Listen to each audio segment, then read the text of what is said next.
Alright.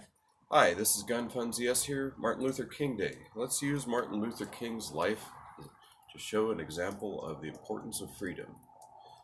Free men, and everybody should be a free man or a free woman, need no permission from the state to exercise their basic human rights, one of these being the ability to competently defend yourself from any aggressor. In Martin Luther King's case, he had to beg the state's permission for the right to carry a firearm.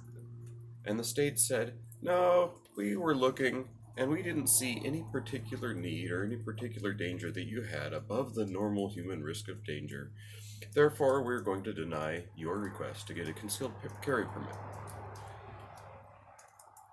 If that doesn't show you the entire argument around constitutional carry, then nothing will. Anyway, now for the subject of today's video. I am going to show you how to make an anti-bullet.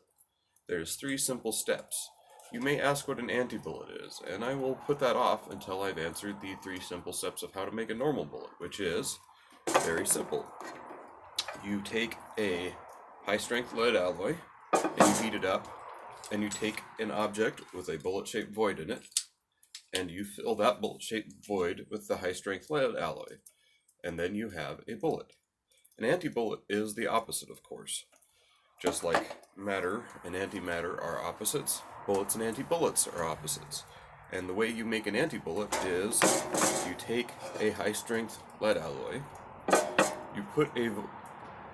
you acquire a bullet-shaped cutter, and you put a bullet-shaped void into that high-strength lead alloy, that void being the anti-bullet. So let's observe. Okay. I know my lighting isn't ideal, so I'm going to pause this and move the... Alright, you can see better now. Let's make 3 anti-bullets.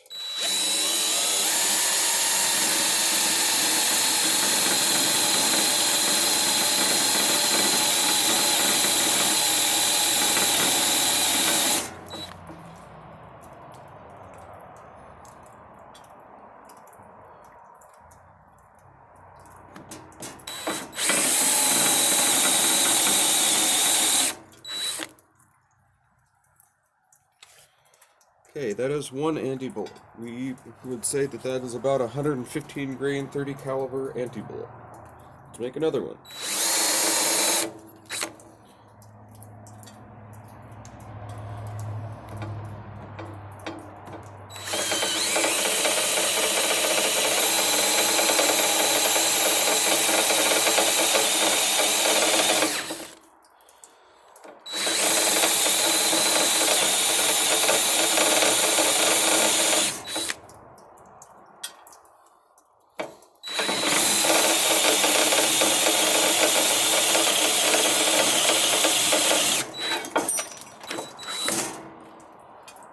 And this one is about 130 grain anti-bullet. In the same way that we would measure displacement in a engine, you can figure out how much lead has been displaced by our cavity. In this case, I let it get heated up and it produced a little bit of a burr, because this particular cutter is optimized to make 110 to about 120 grain bullets, similar to the Hornady VMAX 110 or the Nosler Black Tips in that same range. Anyway, thank you guys. Have a good day. Exercise freedom. Carry on Martin's dream that everybody is treated equally without the state having any ability to discriminate between individuals.